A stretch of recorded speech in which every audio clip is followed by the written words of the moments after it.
How's it going, guys? In this video, I'm going to do a disassembly of the Kamtom 132 scale little RC car, and we'll see what's going on inside. A few things I want to talk about first before I do that is that there was a few issues people have been having with the servo that comes with the car, where it's actually burning out after a few uses, after driving around. I'm not really sure if it's burning out from drifting or from racing, but I'm just getting a lot of comments and people are having bad luck with the servo failing on them. Supposedly I heard that Kamtom is addressing the issue and they'll be sending out new versions with better servos or fixing the issue. But I haven't actually heard that from Kamtom yet. This is just what I've heard from other people. So I just wanted to mention that. So if you're planning on getting one of these, you might want to wait a few weeks to a month or two and just maybe if you look on any seller's sites, see if they mention anything about a newer version with a better servo in it before you decide to buy one, just so you don't have to deal with that same problem. If you do already have one, so far my servo hasn't burnt out on me yet, but that doesn't mean it might not soon. If yours is already burnt out, just contact the seller and they will either send you a new servo, or if you want, maybe you could just either send them back the car and get a refund, or maybe they'll send you a new car. So that's something you might have to deal with, unfortunately. I just wanted to give everyone a heads up. I didn't know about this problem when I first bought the car. I just found out about it afterwards. So I just wanted to make sure you guys know that now before you guys decide to purchase one. And just in case you end up having that issue, you can find a way to resolve it. Another issue I found is when I was driving, that the body will get snagged on the wheels right here in the wheel well. So I've seen other people already trim the wheel well back. So I haven't done that yet. I'm probably planning on just taking this body off and then using a different body anyway, like a die cast body. So I probably won't even use this body anymore. But if you want, you could just take a razor blade and just trim back the wheel well there, and that will fix that issue. Otherwise, you're just gonna have to deal with it to where it snags here and there. You'll hear like a little clicking sound when you're driving it, which is not good. That might be another reason why the servo is burning out on people. It might be getting snagged too many times. Another reason that the servo might be burning out is maybe the gyro gains are too high. That's programmed into the main board. That could be a possible issue that's causing that, or the servos are just junk for all we know.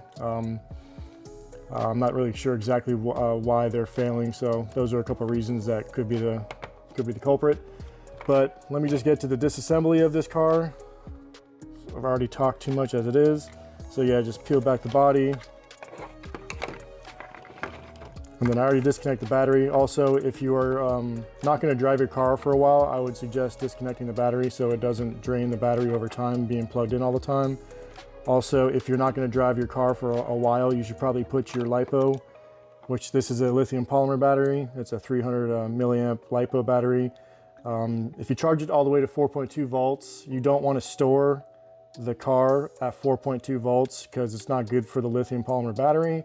So you want to drain it down to 3.8 volts. And I mean, I have a battery checker where I can check the voltage of the thing, but if you don't have one of those, then you're gonna have to kind of guess. So the best way to do it is probably just drive it around for like 5 to 10 minutes and try to drain the battery down a little bit, not too far down, because if you drain it too low and then let the battery sit, if it gets down to like 3.5 or less volts, you could actually damage the Lipo battery too.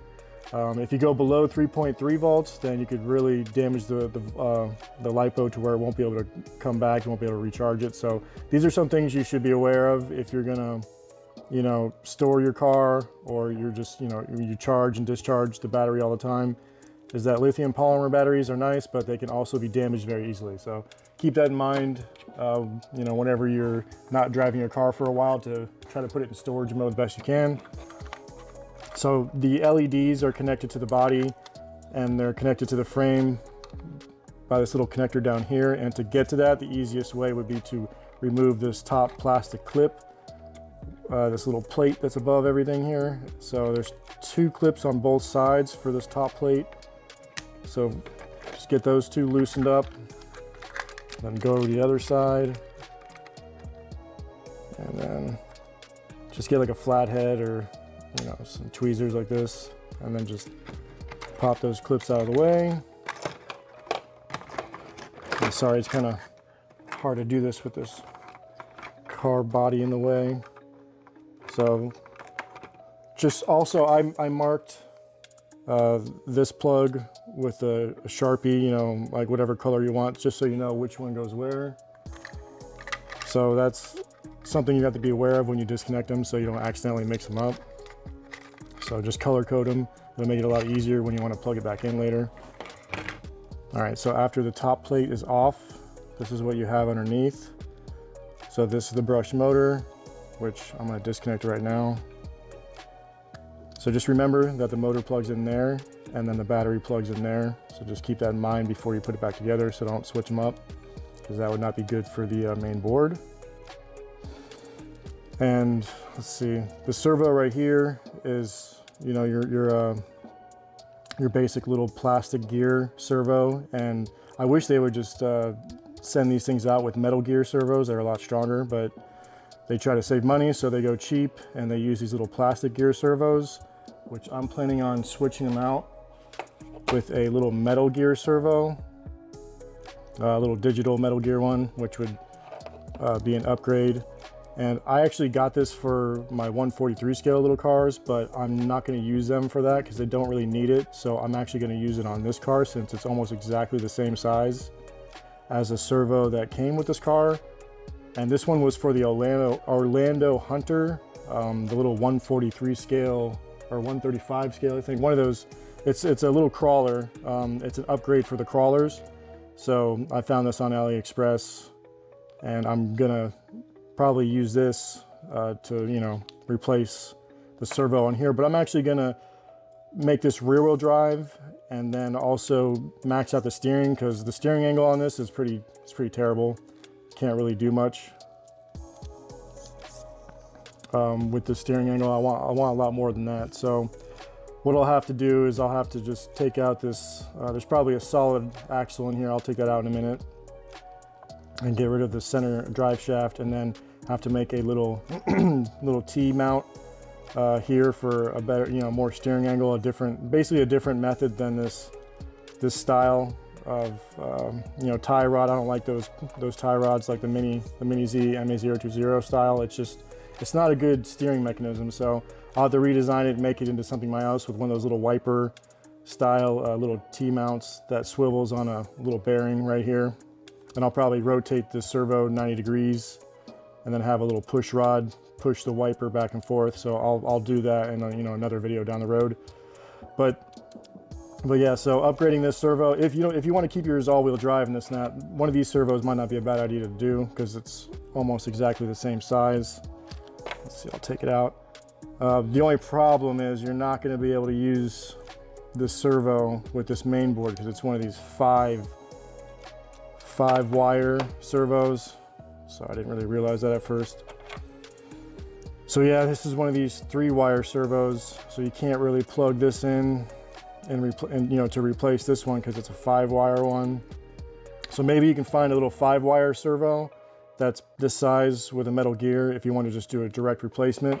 But I'm going to be changing out the electronics, putting a new receiver and ESC into this thing, so I can actually use a 3-wire servo. So that's not a big deal to me, but if you want to keep the main board and everything, you're going to have to find another servo that has the 5 wires here. But then again, I don't know what Kamtom is going to replace this with the version that they're going to supposedly fix.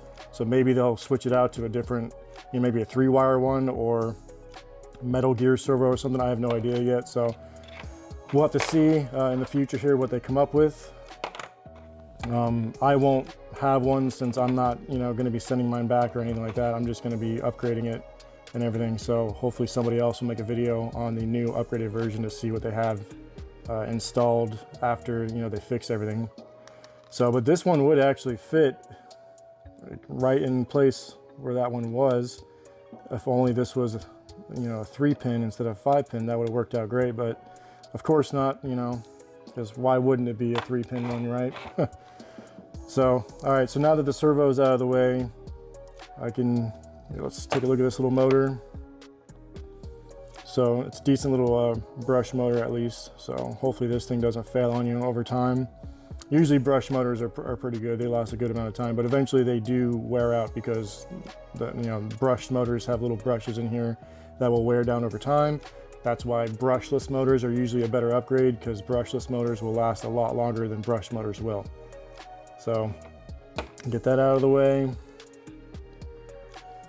All right, so here's your center shaft, and then the electronics board is underneath. So I'll have to, let's see which side. This side one side has a clip to get the bottom plate off to show you the electronics.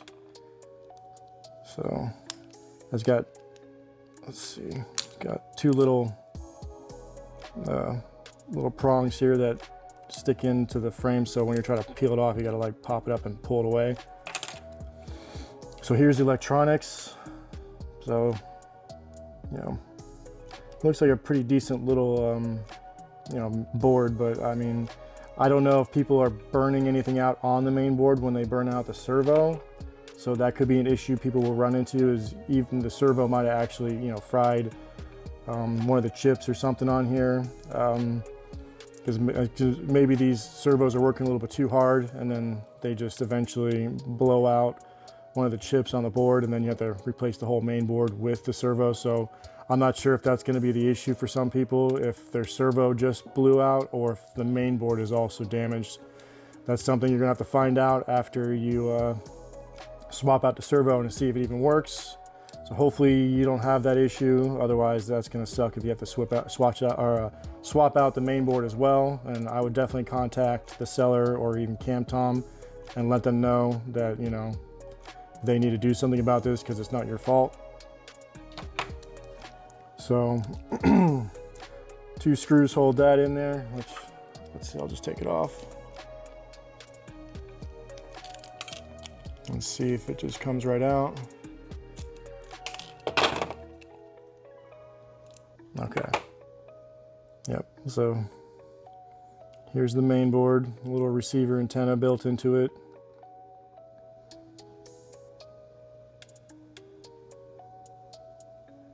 Yeah.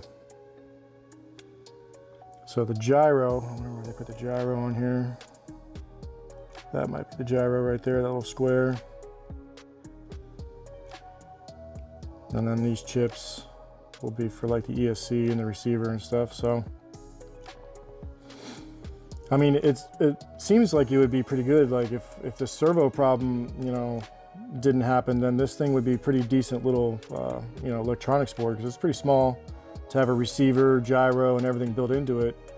But I mean, it's a $35 to $40 car, so problems like this usually end up happening with these cheap cars, unfortunately. Sometimes you get lucky and everything's perfect, but then again, you get what you pay for sometimes as well. But I mean, I wanted to buy this so I could upgrade it, because I'm not a fan of all-wheel drive. I don't know why they keep making these little RC cars all-wheel drive. I mean, for drifting, you want rear-wheel drive with like a really, big steering angle, and they just keep making everything all-wheel drive. Like, it's not really the most ideal thing for drifting.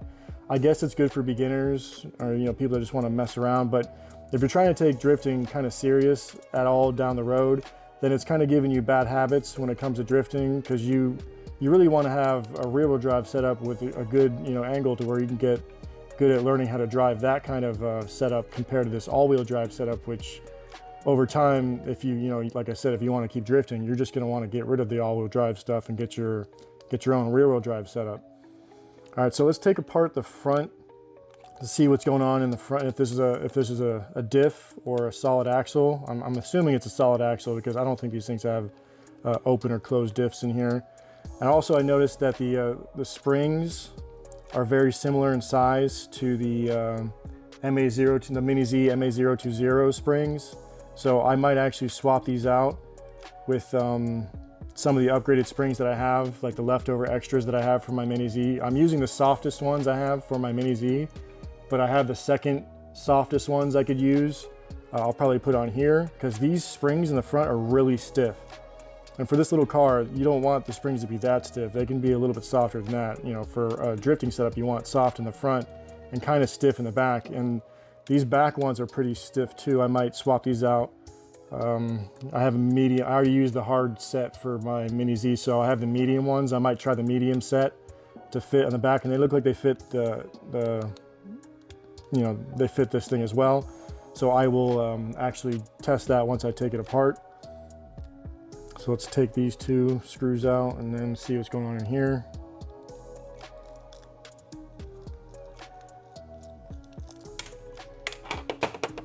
All right, so might have to pull these pins out. Yeah, there's probably some other screws holding it together. Do these rotate? Let's see. Okay, yeah, you just gotta pull them out. They're held in with friction.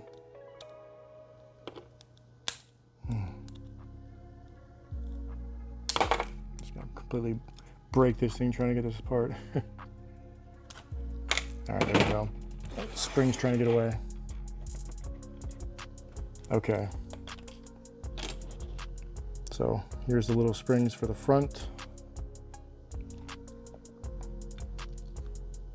Okay, the top swing arms. And these tiny little CVDs in here. So, all right, I got two more screws here, and then we can see what kind of differential or rigid axle we got going on.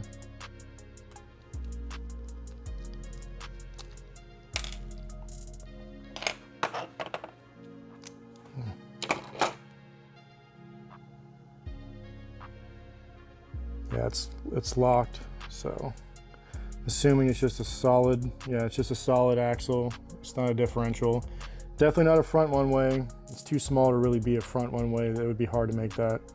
It's not a open or closed diff like that. It's just a solid axle. It just has these little tiny cups with the flat side that goes in there to lock into place. It's very similar to the ones on the Jabela little 143 scale little cars, same kind of situation. There's solid little axles in there.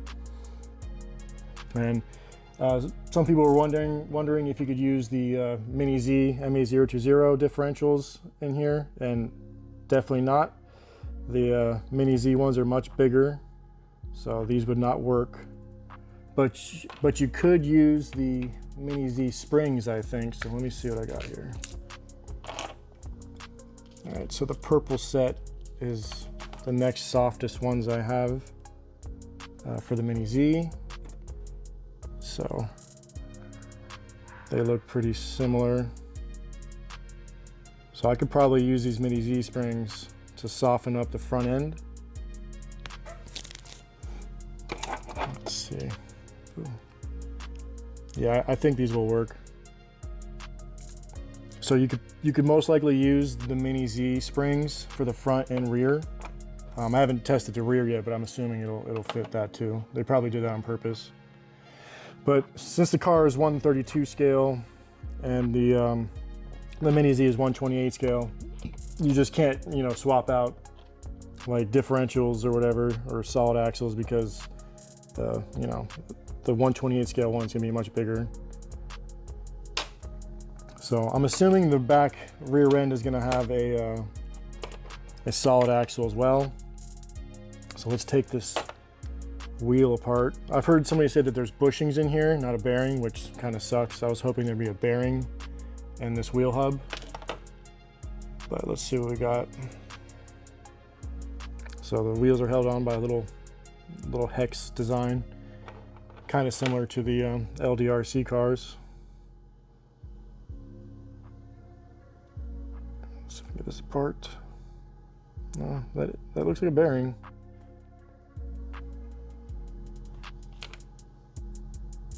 Is that a bearing? I don't really see any ball bearings in there.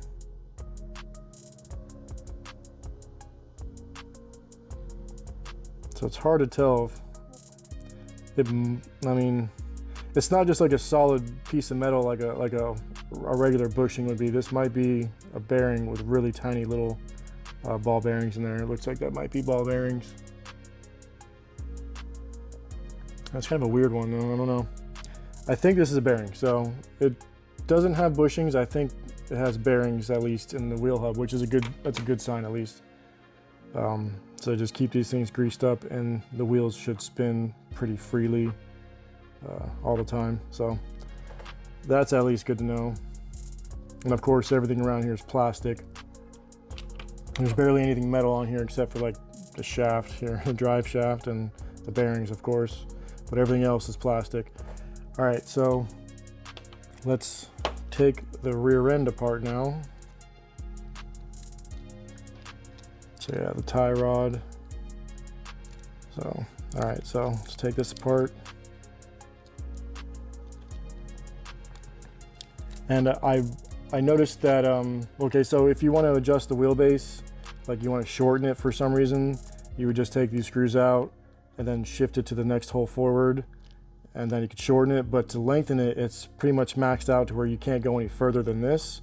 But I have an idea that I might make a 3D printed adapter to make it, you know, extend further. So because I have some die-cast bodies that are a little bit longer, and I want to make those work. So I think I can just make a little 3D printed adapter and then extend the rear end back a little bit. The problem is I got to make sure that all the gears and everything still line up. It seems like there's enough room on this gear to where it'll still reach out, even if I extend it by like a few more millimeters. So I'll have to find that out once I take this apart here.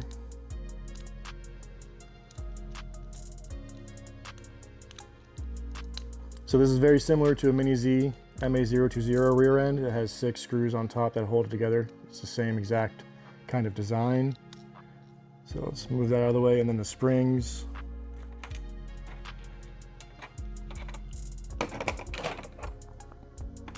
These springs sit right on top of the knuckles here and then fit right underneath there, which is the same exact design as the miniz. I have the other springs from my miniz that look like they're the same size. So yeah, I could probably get away with using these upgraded miniz springs instead of these springs they come with. But the yellow set is the hardest ones, which I have those on my miniz. Like I said, the green ones are in the middle. So we'll see, because I think the rear end is still a little bit too stiff, even for a car that's this small. So maybe softening up the rear end a little bit might not be a bad idea, because it might be a little bit too stiff for the springs that comes with this thing. So I'll have to do some testing of that, to see if it's better or worse when I switch out the springs. But that's good to know. So if you guys, want to use some upgraded springs, you could use the miniz springs. So it should fit in here.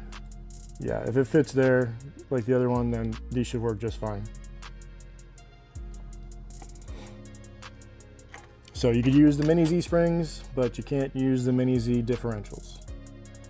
So this is the same thing as the front. It's a little solid axle.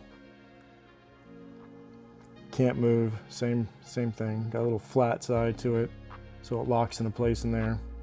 So I'm pretty sure it's the same exact size as the one in the front, yeah. So they're 2 solid axles that come with this thing. And if you, for a drift setup, usually you want a solid axle in the rear, but you don't want a solid one in the front. Usually you want a front one-way, but like I said, it's probably too hard to make a front one-way differential for a car this small.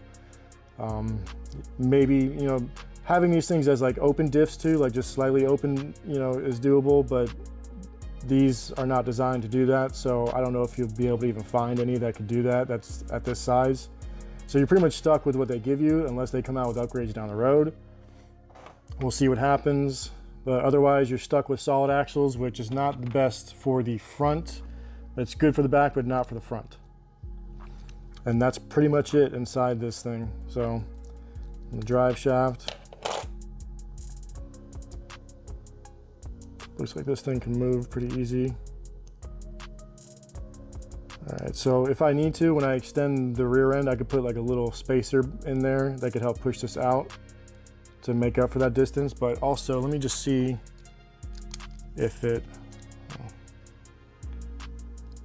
would reach even without having to do that.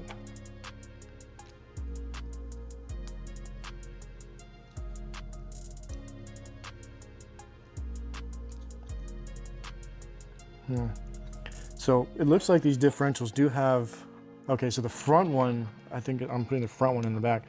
The front one has a different bearing here. Like it's got this one with this little ridge, this little lip around it. Get this to focus. While the other one's pretty much just flat all the way around. I think that's one for the front, while the back one has two flat bearings with no ridge or no lip on it. So I guess you really can't swap them out because of the bearings, but otherwise, the diff, or not the diff, but the axle is the same. Let's see, I gotta really press this thing into place, unless that was the one.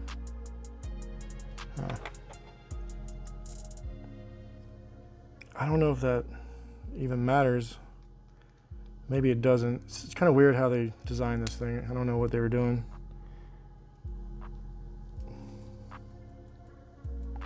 It seems like I need to push it down in there, and it's just not.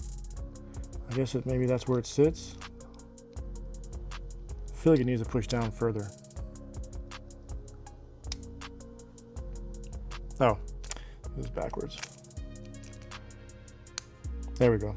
All right. Sorry about that. It's just hard to do this on camera. Like I couldn't tell that I flipped it around backwards. I'm trying to like look through the camera and everything and still try to do this. So I feel like I could extend the back and the gear will still reach. So if I extend this like another 2 to 4 millimeter, the gear will still reach with the spur gear and everything. So I could extend this and it would still be good. Let's take the rear plate off now, and then I want to see if these little mounting brackets are something I could 3D print and make, you know, longer. Like I can extend, you know, this hole out and or make a third hole, you know, 2 to 4 millimeters further out, make this whole block like a new piece. I think they're just held in by these screws. So this one screw holds in.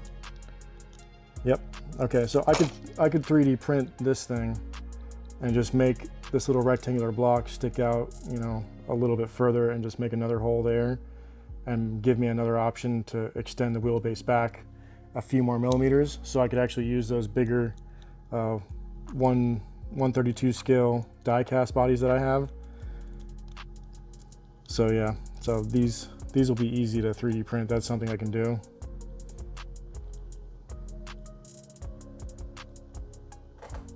So yeah, I've completely taken this thing apart. All right, well that's good. At least I can extend the wheelbase pretty easily with those little mounts. It's a good thing that they actually designed it with those. It makes it much easier for me to do that now.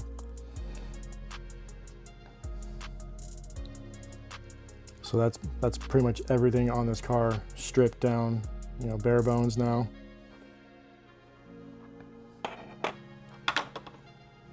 And here's the chassis with nothing on it. And then I could take off this little front clip, but there's really no point to doing that. So I might design something that has like a little magnet mount. So when I put the, you know, the die cast bodies on here, the magnet mount will be able to connect to the body. And the only problem with this die cast, I gotta Dremel off these little places where the screws used to go for the old, you know, the chassis that comes with this car. So I gotta Dremel those off so then it'll actually fit, because they kind of interfere with the sides of the chassis. And then I might have to get rid of these mounts for the doors. I might have to remove all of that because that might get in the way of the wheel, unfortunately. And I might even have to open up the wheel well a little bit more too for the steering. Steering angle might actually snag this. So I don't know. It's going to be a lot of work, like everything else I work on. It's going to be a pain in the ass to do. So, but I would really like to get some of these bodies working on this thing. So if I can make that work, I'm gonna try, to make it happen. All right. But yeah, so that's basically everything stripped down. If you guys have any other questions or anything, just let me know down in the comments below, and I'll do my best to answer them. But like I said, I plan on upgrading this thing to have, or basically to get rid of the this drive shaft, or at least the front half. I'm just going to keep the back gear here to keep it rear-wheel drive, and then I'm going to try to max out the steering as much as I can. I'm not going to use this tie rod design anymore. I'm just going to scrap that idea. I'll probably have to put the servo in here like this with a push rod and a little T-mount, little wiper, piece that'll push the steering all the way left and right to max it out as best I can. And then I have, my own little receiver, and I think I'm going to use this ESC. It's one of these little Dumbo RC 10 amp brushed ESCs. It gives me the ability to control like headlights and taillights. So I might try to use this. I'll just have to decase it and desolder the wires, and then probably desolder the pins to make it a little bit more lower profile, and I can fit this wherever I can. So we'll see how that goes. I'm probably going to put one of these in my LDRC 1803 as well, because these are actually not too bad for a brushed setup. If you want to control the headlights and taillights and stuff still, these are not a bad option. They're really cheap too, like less than $5. So we'll see how that goes. Hopefully it works. I'll let you guys know how it works, if it's good or not, once I install it. But other than that, that's pretty much all I have planned for now. So we'll see how everything goes. I'll make some videos of all that down the road. I also have a DAS Micro V5 gyro that I will throw into this thing as well. So DAS Micro plus the Dumbo RC ESC and my little 4-channel radio link receiver should be good enough to get this thing going. And then of course doing the max steering upgrade and making it rear-wheel drive. So we'll see how this thing comes out, and of course the last thing will be to fit on some die-cast bodies along with all that. All right, so sorry I dragged out this long, but that's how things go when you're taking these things apart. I hope you guys enjoyed, and hopefully I'll see you guys in the next video.